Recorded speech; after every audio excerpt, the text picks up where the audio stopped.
lang magkaroon ng highlights, pero King Kong! Hey! First blood para rin sa Onyx dun sa may top lane.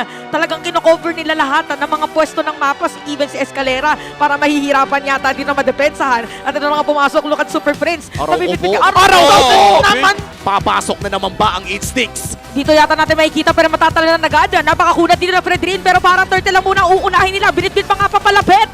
Nakuha pa rin dito ni King Kong. Habang si Sensui napatay na rin. Medyo masikip yata yung pwesto nila. Masastan. Dito ni James yung dalawa. Nandun din si Escalera.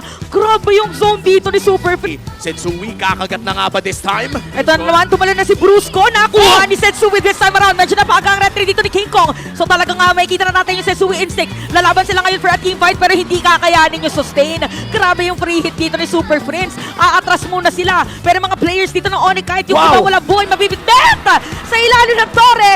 Kaya binibitawan dito ng Onyx Philippines. Nakita natin si Brusco doon sa may gilid ha. Naku, walang tatamaan pero si King Kong para makakakuha dito ng Lord. Habang si Sensui naman, kalahati lang yung kanyang shield.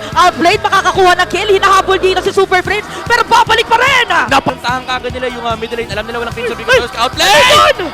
Oh my Ito, God! Si Kelran tsaka si Brusco magagalit sa likod. Okay, itutuloy na nila yung Lord. Kanina mapupunta kay King Kong pa rin. Abot na abot. Tapos meron pang mabibit-bet na isa.